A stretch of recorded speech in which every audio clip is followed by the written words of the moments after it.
Welcome back sa ating channel.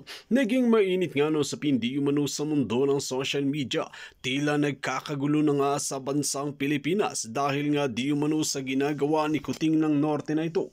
Dito nga natin makikita mga kaibigan na talagang nagalit na nga rin si former President Rodrigo Duterte dahil talagang lumalaganap na naman ang mga aktivistang grupo ngayon, lalong-lalo na ang mga CPP, NPA, NDF. Dito nga natin makikita, nung kapanahunan ni Tatay Digong ay takot nga itong mga ito na lumabas at talagang nagbabago nga sila. Ngunit ngayon nga ay mas lalong lumala dahil nga sa pamumuno ng isang walang leadership na si Kuting ng Norte na ito ay tila nagiging kawawa na naman ang bansang Pilipinas, lalong-lalo na ang mga kabataan na nabibilog ang mga ulo nila at nagpapabilog naman ang mga ito sa matataas na opisyales dahil talagang napakaganda ang kanilang sinasabi ngunit baluktot sa kagustuhan sa bansang Pilipinas. Dito nga natin makikita mga kaibigan na tila naging katanungan nga ni Tatay Digong nasaan na ang unity team na sinasabi natin na talagang magkakaroon ng kapayapaan sa bansang Pilipinas. Sabi nga ng maraming general at mga army at mga military ay talagang magkukoditat nga sila kung hindi pa rin magbabago itong si Kuting ng Norte na ito. Kaya naman talagang naging totoo nga ba talaga ang sinabi ni former President Rodrigo Duterte na weak leader si Kuting ng Norte? Well mga kaibigan, para nga sa karagdagang impormasyon, panoorin nga natin ang buong video. At kung bago ka pa lamang sa aking channel, huwag kalimutan i-click ang subscribe button at notification bell para lagi kang updated sa ating mga bagong video. At para sa sulit viewers natin dyan, maraming salamat sa walang sawang pagsuporta. Ay dynasty law, di nyo mapasa. Ngayon gusto nyo pang baguhin yung konstitusyon. Questionable yung mga karakter ninyo. Para kayong kamag-anak incorporated, para kayong mga mapiya ng Pilipinas, mapiya sa Kongres. Tapos kayo pang balat sibuyas pa, pagka ginaganon kayo ng tao, tatakutin ninyo ng investigasyon in aid of legislation. Anong legislation? I'm so sorry that it has to come to this na mabastos ang Kongres ng mga Pilipino. Kasi binastos niyo yung sarili ninyo. Yun yung totoo. And you do not act as if you own the whole world, you own the whole country, you own the Filipino people. You do not do that. Because one day, pagka punong-puno na, dating si Fernando po, kakalusin kayo. Mabubuhay si Fernando po. Huwag niyong pigain si Duterte. Wag na wag. It's a big mistake, Mr. BBM President. Maling-mali. You stop it. Reflect on it this Christmas as the Filipino people will reflect on it.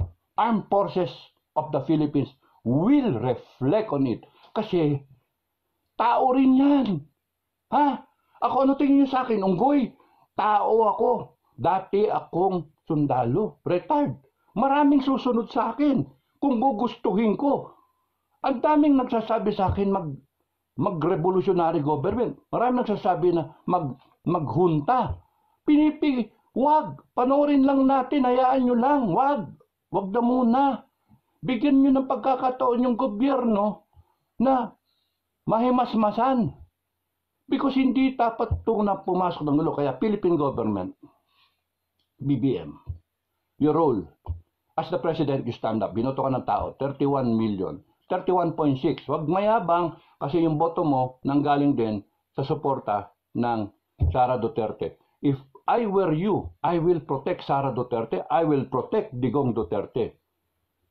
They are worth protecting rather than the people around you. Ay.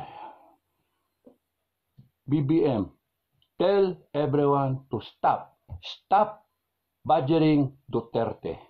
Sara, stop ICC. Putsa, anong gagawin ng ICC rito? Sinabi mo, ikaw, turista lang yan. Tapos ngayon, papapasukin nyo, imbitahin nyo.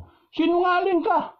Pagka ganun. Tapos nun, unity team. Tapos, tahimik ka sa ginagawa ni Sara. Sa ginagawa sa kanya, ng kongreso mo. Ay, nako. stop SMNI. Stop, tawag dito, stop the investigation ng franchise ng SMNI. Kaduktong yan. Pagka yan, tinuluyan nyo ng tinuluyan, Duterte will come to the aid of Pastor Kibuloy. If Duterte is in trouble, Sara will come to the aid of the father, whether you like it or not. Yun ang gusto niyong senaryo. If na-imperil ang mga Duterte, the Filipino people, along with the whole line of retired and active military men, will come to their aid. Bye-bye. Gusto niyo mangyari yon? Subukan nyo. Ituloy yung ginagawa nyo. It's not a threat. It's a prediction. Kung wala po mansisakin, kayo maniwala. Good luck. Kayo maniwala. Hinasabihan ko kayo. Kayong mga masyadong sip-sip sa presidente, isa ko sa stockholder. Isa ko sa stockholder. Pagka tayo nasa corporate level, ang stockholder, yan ang may-ari ng kumpanya. Okay? Yan yung, meron diyang 1 share, meron 10,000 shares, may 1 million shares. Yung pinakamarami, nagkapaano, proxy votes, kukuha siya ng mga boto doon sa mga 1 share, etc. And then, kukuha siya, and then, he gets a board seat. Member siya ng board. And then, this board of directors, they run the show. The people of the Philippines are the owners of the Philippines. Kayo, nasa government, military men, farmer, jeepney driver, tricycle driver, vendor, lahat tayong Pilipino, OFW, mga drug addict, owner tayo ng Philippines. Lahat tayo stockholder. May matino, may gago, may siraulo, may kleng-kleng bang-bang, may bayaran, may mukhang pera. Now, majority of the owners agree to certain ways of how the country will be managed, how the company will be managed. Okay, so we come to a vote. Sino magpapatakbo?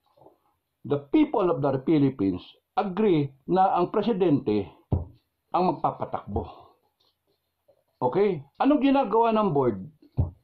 Pagka merong palpak sa kumpanya, na kayo na nagpapatakbo ng kumpanya na arogante, mayabang, hindi sumusunod sa tao, hindi pinagbibigyan demand ng tao, simple lang, tanggalin ninyo yung resolution number 10. Kung ayaw yung tanggalin, i-justify ninyo. Tama ba yun o mali? Pag sinabi nyo tama, hindi kami maniniwala. Kasi hindi kami tanga. Outrightly, you will be fired. Ganon sa private sector. Dito, pasensyoso pa nga kami. Now, balik tayo doon sa resibo. Yun, request namin. Balik tayo sa resibo. Hindi request. Demand. Isa yun sa demand. Balik sa resibo. Hindi, bakit ganun kayo? Tapos dinededman nyo. Kung ano nang sinasabi ninyo, ilang beses kayo nagkaroon ng opportunity na magsalita sa public, kung ano pinagsasabi ninyo. Walang relation dun sa number 10 na concurrent resolution. Wala nagsasalita. And that is bad. That is bad. Bakit? Ibig sabihin, dinededman ninyo. Ibig sabihin, meron kayong alam na hindi namin alam. Kaya nga, pagbalik ninyo sa Congress, pagbalik ninyo from your lavish Christmas vacation, probably funded by the Filipino people, samantalang si Mang Pandoy, si Juan de la Cruz, at si Aling Carpia, nagtitiis yung kanilang pamilya na mag-Noche Buena ng kung ano lang ang kaya. Sige, magpasasa kayo. Pero, may karme, babalik tayo dun sa January when you go into session, and the Filipino people, hinihintay yung sagot ninyo. Ano nangyari do sa 2 billion? Sinoli nyo ba? Make a statement. And then, kung sinoli nyo, ipakita yung mga papel. Sinoli. Okay, sinoli. Kung parte lang yung sinoli, kung 1 point something billion lang, may butal, sana punta yung butal. Pakita, resibo. Bakit ganon? Bakit ganon ng tao? Maggago itong mga taon to, ganito. Wala kayong magawa yan ng mga boss ninyo. Kahit gago yan, kahit bobo yan, wala kayong magawa. Boss nyo yan. Yan ang naglagay sa inyo dyan. Anytime pwede kayong tanggalin. We, the sovereign Filipino people, huwag niyong kakalimutan yun. Ibang provisions nung kalimutan nyo, pero yung we, the sovereign people, imploring the aid of Almighty God. Magkatandem, Filipino people at ang Diyos nila. Namin. Magkatandem. Hindi nyo pwedeng gibain yon. Ha? Kung kayo, magpapakasatanas kayo, abay, good luck sa inyo. Masama ang loob ko kasi hindi yung gano'n ang in-expect ko sa administration. Ang in-expect ko, yung administration ni BBM will be a what you may call redemption of the Marcos family, the Marcos name. Ito, panoorin niyo yung video ko. Like, share, subscribe. Panoorin niyo yung video ko na siya pa yung sa graduation namin. Si Apo Marcos. Siya pa yung, ako pa yung honor guard. Ako yung honor guard doon na kumakamay sa kanya. Hanggang sa graduation. 4 na beses ko nakamayan si Tatay Marcos. 4 na beses. Saka nakakita, sinong estudyante makakamay doon ng 4 na beses? Yung iba, graduation lang, 1 beses lang makamayan. Ako, 4. 4. Sa 1 taon, 4 na beses nakamay yung presidente, hangang-hanga ka, mga magulang ko tuwan-tuwa. Kaya ayokong mapasama si BBM. Kaya nga, kayong mga nakapaligid sa kay BBM, at ikaw mismo BBM, ano lang, from one commander to another, from one leader to another, hindi tama yung ganyan. Hindi ganyan yung expectation. Hindi ganyan yung ina-expect sa'yo. Ang totoong leader, bago ikaw kumain, kakain mo na lahat. Yun yung leader. Yung ganun ng commander. You seek the welfare of your men. Bago ka mag-party, siguraduhin mo, maligaya, high moral lahat ng tao mo. Ngayon, kung hindi high moral ng tao mo, huwag ka magpa-party. Kung merong biktima ng sakuna, dapat nandoon ka. Kung merong nadisgrasya, may namatay na sundalo, dapat nandoon ka. Ganon ang totoong leader. Parang may ganon na presidente. Parang may ganon. Magsaysay. Kala nyo, Duterte May huwag nyo pangunahan. Duterte. Nakita ng taong bayan na may presidente na dumadamay. Ngayon, pagka nakikita ng taong bayan, merong ng standard. Yun yung ginawa ng Duterte administration. Standard. Kaya, hindi mo masisisi yung taong bayan, mag-expect. Kaya dapat, hindi yung tao na ito yung tao bababa ka sa standard. Hindi. Ito yung standard, ito yung sa ngayon. Hindi pwedeng bumaba yung tao para intindihin kayo. Mali. Dapat, kayo, ito, nasa ibaba, BBM administration, buong unit team, kayo yung papanig do sa standard na iniwanan ng father na Duterte. Hindi ko binoto yun. Real talk. Nag-iwan siya ng standard. Yung standard niya happens to be our standard, mga P-Mayor. Yun ang natutunan namin. Yun ang experience namin. Yun ang nakita natin. Namin kay Duterte. Kaya, will we go against our principles of leadership? Hindi. He is a true leader. Now, hindi naman masama na mag-expect ng leader na BBM, pantayan yon. O mas maganda, ang aspiration namin, lalo na ako, binoto ko yan. Duterte, di ko binoto. BBM, binoto ko. Ang aspiration ko, higitan mo pa itong iniwan ng Tatay Digong. Higitan mo. Huwag mo nang pantayan. Because while doing it, at the same time, you are redeeming your family, redeeming the Marcos name, and hitting higher than your father. Tapos itong tao na to, na ngayon parang kinukrucify ninyo, suspendin nyo pa na yung SMNI na programa niya. Tapos nun, imbitahin pa, isipin pa, dati sinasabi, hindi, turista lang yung ICC. Pero ngayon, contemplating, iimbitin papasok dito para itry, imbestigan tong si Duterte. Ano pa kayo? Naging presidente yan ng Pilipinas. Minahal yan ng taong bayan. At yung pagmamahal na yon ng taong bayan do sa matandang Duterte, nag-translate yon sa anak kay Sara, kay BP. Nag-translate yung kaya ganun na lang karaming boto, 32 million. At yung boto niya, nag-translate din sa boto mo. Tapos ngayon, you will put them down. Ay, magalit talaga tao niyan. Nosedive ka. Ngayon, kung wala kang kinalaman doon, nosedive ka pa rin. Kung hindi mo pipigilin yun, ikaw ang piloto ng bansa, ikaw ang piloto. No, nosedive kang ganyan. Hinahayaan mo yung mga co-pilot mo. Ha?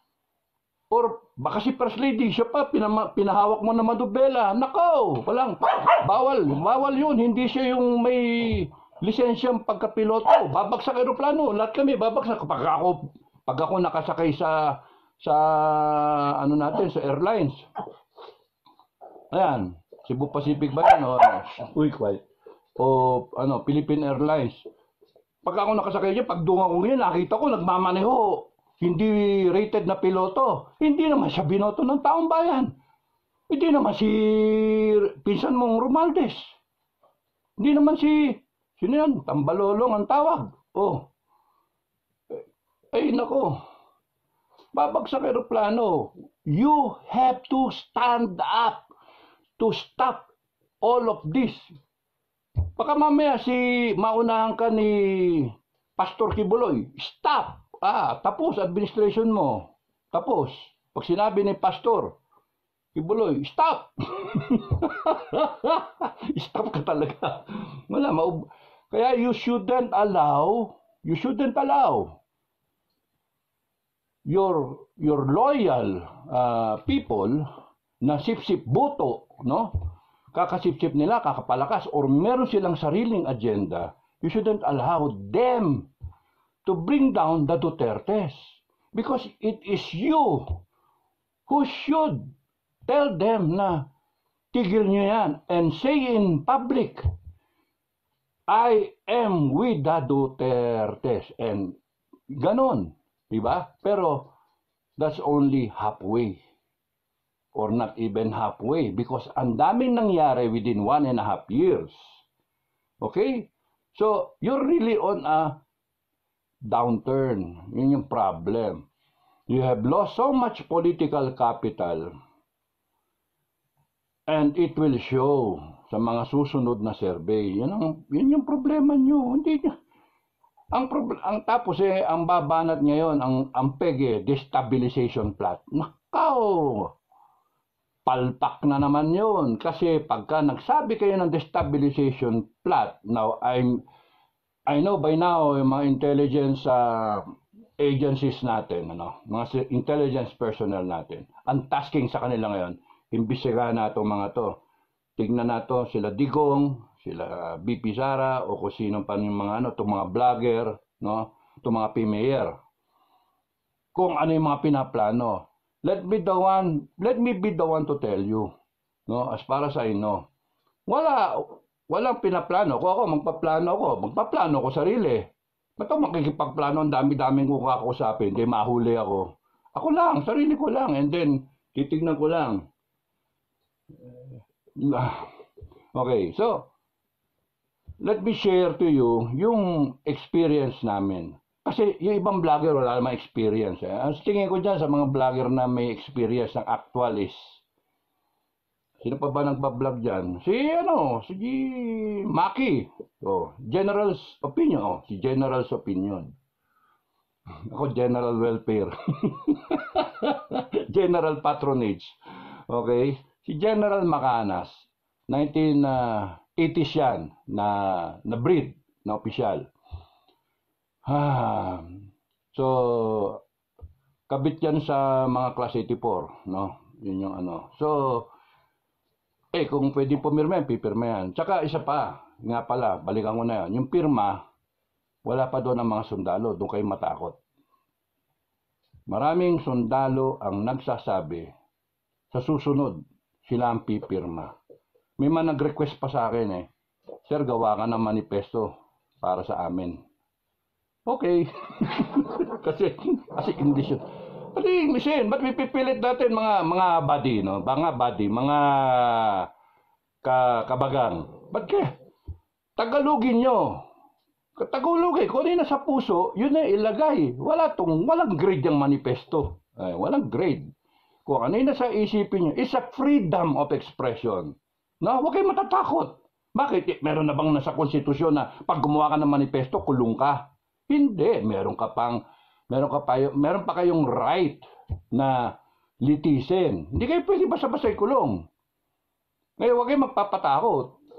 Okay? So, pagka feeling nyo gumawa ng manifesto at nagagawa na, pwedeng gumawa ng manifesto ng mga retired na sundalo. Hindi kaya manifesto ng mga taong bayan.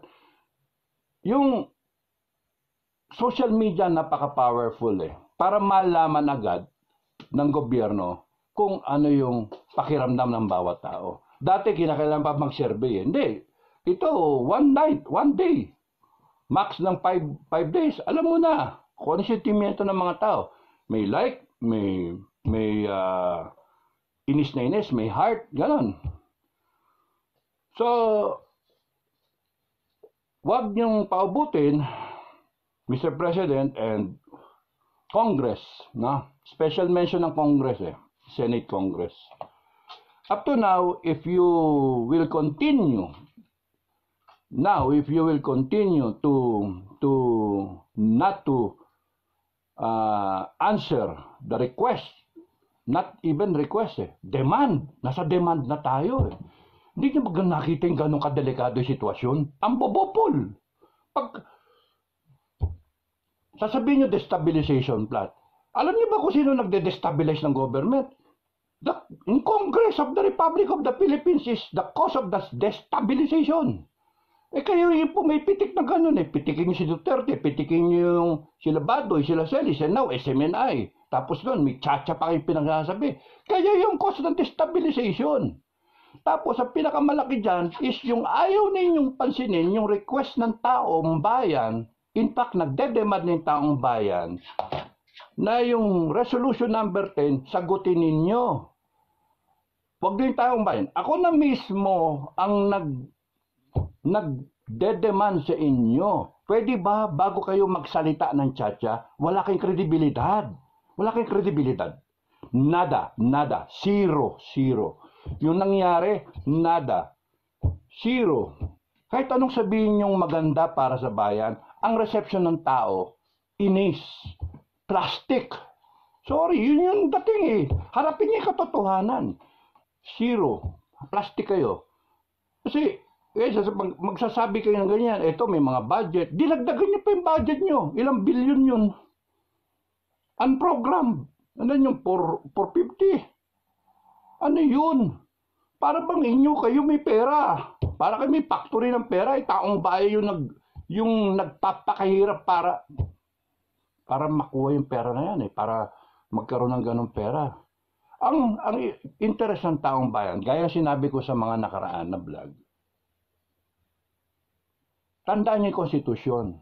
Kasi kayo mismo, it seems, looks like, it appears, lumalabas. Hindi bobo yung mga tao, nakikita na binabiolate niya yung Constitution outright. Pagka merong resolution number 10, pinapa-explica ng tao, matagal na yan, bakit 2011 inadapt yung practice? Ibig sabihin, before 2011, meron na. So, ang hinihingi ng tao, pwede ba, ngayon hindi na isa mag-explain. Hindi. Ngayon, ang gusto ng mga tao, bawat isa sa inyo, senator and congressman, gustong madinig sa inyo. Sabihin nyo, tama ba yung resolution number 10? Yes or no? Congress, kayo ang hilig nyo. Yes or no only? Yes or no? Ganunin kayo ng taong bayan. O, kita nyo, karma. Pag ginanong kayo ng taong bayan, wala nang ano. Huwag ka na muna magdahilan. Yes or no? Tama ba yung resolution number 10 na yan? Yes or no? Sabihin ng senador, yes. O, ano, mag-explain kayo? Pipilit nyo, tama. Sige, mag-explain kayo sa taong bayan. Lahat kayo. Ngayon, kung lahat kayo, sabihin nyo, all 24, na yes, tama yan, something's wrong. Ibig sabihin, lahat ng crap ng senators ngayon, nakikinabang. Tama ba na walang resibo ang pag-ano ng pera? Liquidate ng pera? Yes or no? Pag sinagot nyo ng yes, walang resibo, yes. Wag na i-require sa lahat ng agency, ng government. Wala na mag-liquidate ng pera, pati sa military, sarap niyan. Lalo na procurement ng mga submarine, F-16, mga barrel, mga tangke, wala nang resibo, wala nang certificate na lang. Mag-certify na lang yung Defense Secretary, yung Chief of Staff, yung mga Commanding General o ng Armed Forces, no? Ng Navy, ng Army at saka ng Air Force. Certify. Gayahin kayo. Kasi pag sinabi nyo tama yang mag-liquidate ng resibo lang, ng walang resibo, black na lang. Yari kayo sa taong bayan. Kasi ano sabi sa Constitution? Sinabi ko, we the Filipino people, imploring the aid of Almighty God. Yun lang ang mataas sa tao. Kayo, nandito lahat kayo, in-appoint lang kayo, binoto lang kayo, 200, 100,000 votes, thereabouts, doon nagsasayaw. Kung wala kang kalaban, 200,000 votes. Dito nga natin makikita mga kaibigan, ang karumal-dumal nga na ginagawa ng mga aktivistang grupo na ito at talagang nagalit nga si former President Rodrigo Duterte kay Kuting ng Norte, Lisa Smugs at Tamba na ito dahil sa patuloy na paninira nila sa bansang Pilipinas na talagang kawawa ang taong mahihirap dahil wala na silang pag-asa pang umahon kung puro korap na opisyales ang pinapwesto nila sa matataas na posisyon. Well mga kaibigan, kung kayo ang tatanungin ano ang inyong mga opinyon, just comment below sa ating comment section at ating pag-uusapan.